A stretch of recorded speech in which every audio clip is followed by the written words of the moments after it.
आप भी आ गए। बैठ।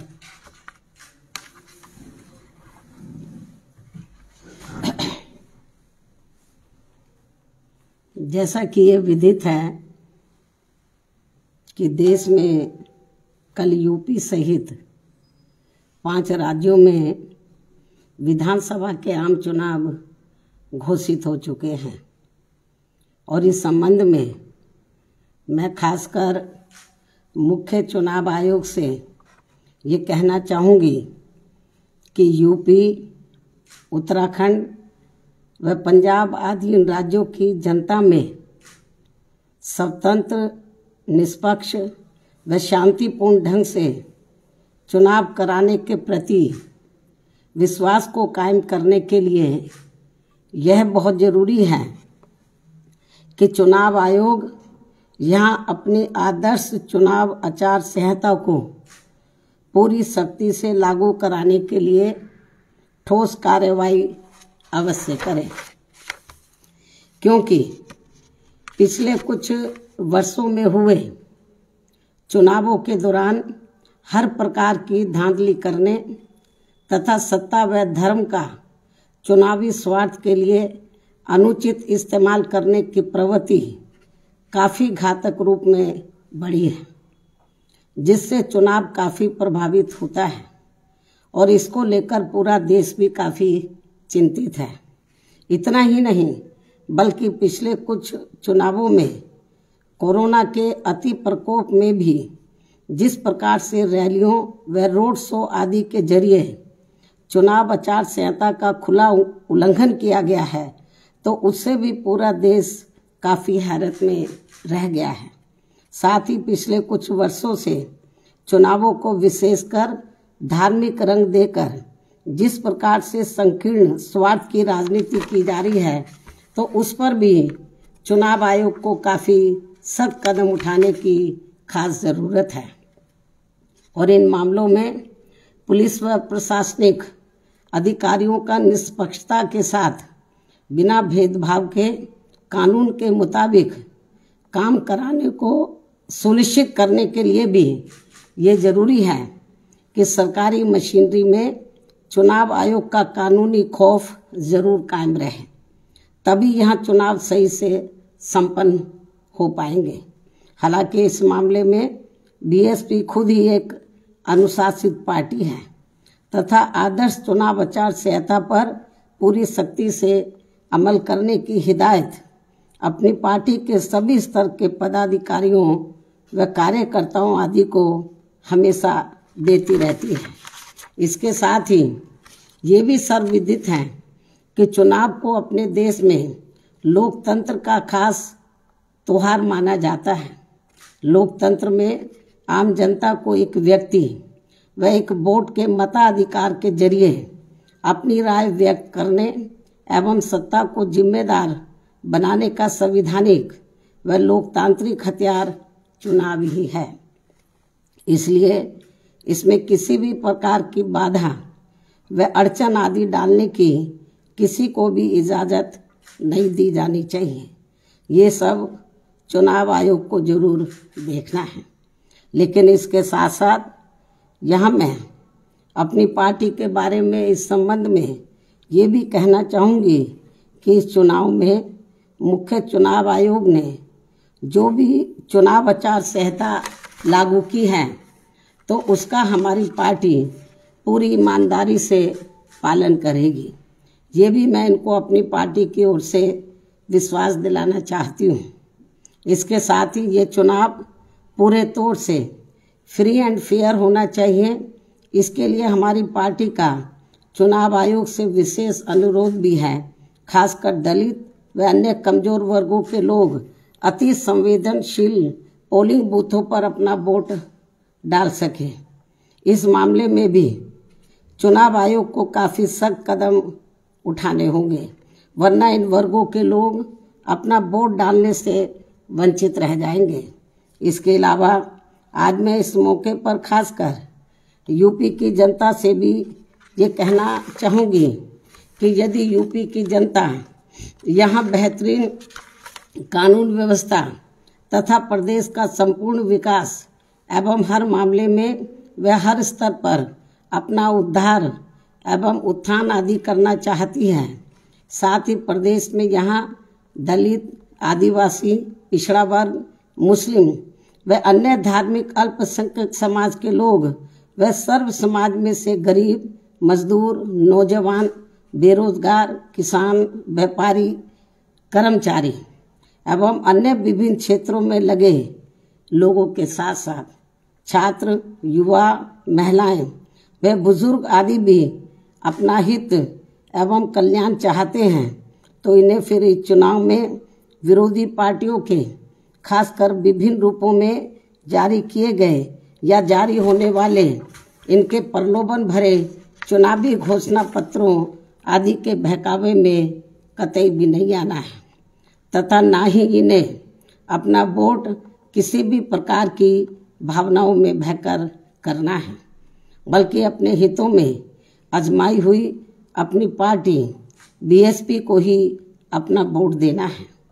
जिसकी कथनी व करनी में कभी भी कोई अंतर नहीं होता है, जिसे यहाँ की जनता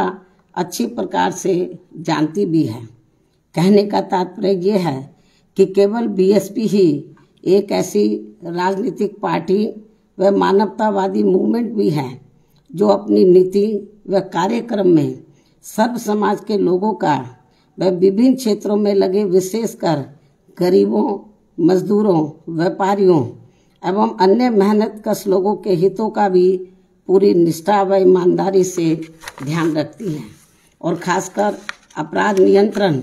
व कानून व्यवस्था के मामले में लोगों की चाहत के हिसाब से किसी भी अपराधी को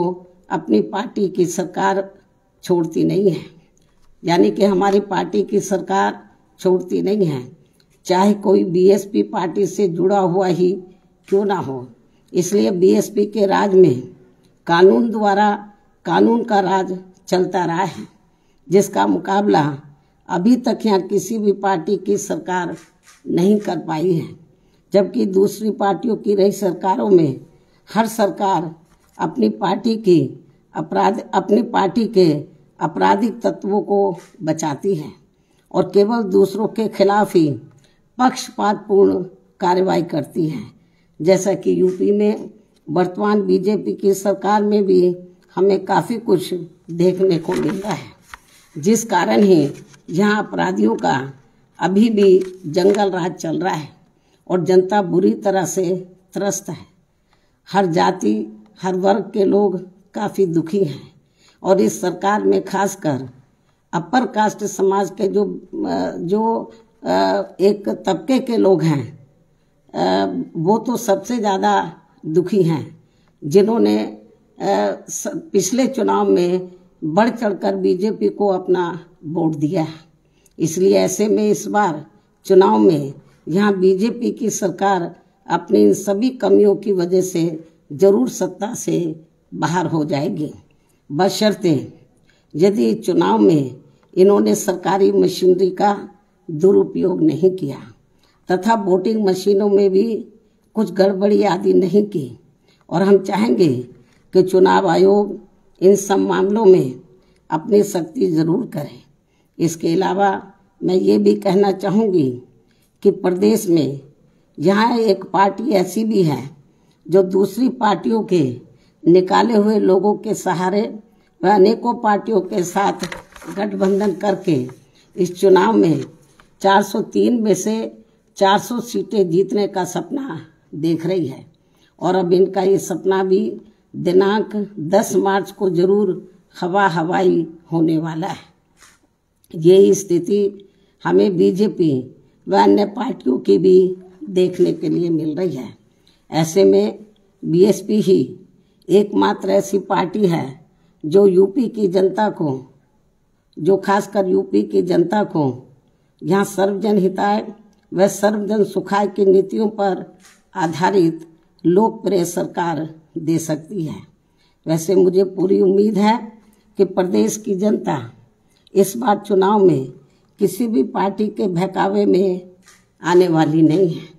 और यहाँ अपनी एकमात्र हितैषी पार्टी बीएसपी को ही सत्ता में जरूर लाएगी। चाहे इस चुनाव में यहाँ सभी सर्वे एजेंसियाँ मैनेज होकर वोट पड़ने तक भी बीएसपी को रेस से बाहर क्यों ना दिखाती रहे, जबकि इसी प्रकार सन 2007 के चुनाव में भी इन्होंने बीएसपी को रेस से बाहर तथा सपा व बीजेपी को ही रेस में आगे दिखाया था। लेकिन नतीजों में इनका ये सर्वे उल्टा हो गया था और फिर सपा व बीजेपी आदि ये पार्टियां रेस में हमसे काफ़ी पीछे रह गई थी तथा फिर बीएसपी नंबर 1 पर आकर रेस में काफ़ी आगे हो गई थी और अब इस बार भी चुनाव में यही होने वाला है। अर्थात सन 2007 की तरह ही इस बार बीएसपी रेस में नंबर 1 पर ही आगे रहेगी और अपनी फिर से यहाँ अकेले अपने बलबूते पर ही पूर्ण बहुमत की सरकार जरूर बनाएगी। ऐसा मुझे यहाँ अपनी पार्टी के लोगों पर पूरा भरोसा भी है। इसके साथ साथ उत्तराखंड स्टेट में भी इस बार हमारी पार्टी पहले से बेहतर रिजल्ट लाएगी। साथ ही पंजाब स्टेट में भी बीएसपी व शिरोमणि अकाली दल गठबंधन की भी वहाँ श्री सुखबीर सिंह बादल जी के नेतृत्व में अपनी पूर्ण बहुमत की सरकार जरूर बनाएगी, जिनको इनके पिता आदरणीय श्री प्रकाश सिंह बादल जी का भी पूरा आशीर्वाद प्राप्त है। और ऐसा हो जाने पर ही तभी फिर यहाँ परम पूज्य बाबा साहब डॉक्टर भीमराव अंबेडकर व इनके देहांत के बाद इनकी मूवमेंट को सही गति देने वाले मान्यवर श्री काशीराम जी आदि का भी अधूरा रहा सपना जरूर साकार हो सकता है। इस विश्वास के साथ ही अब मैं आप लोगों को ये भी अवगत कराना चाहती हूँ कि कल चुनावों की घोषणा होने के बाद आज मैंने लखनऊ प्रदेश कार्यालय में उम्मीदवारों के फाइनल चयन करने को लेकर पार्टी के खास लोगों की बैठक भी बुलाई हुई है, जो ये बैठक काफ़ी अहम होगी। इन्हीं जरूरी बातों के साथ ही अब मैं अपनी बात यहीं समाप्त करती हूँ। धन्यवाद। जय भीम व जय भारत।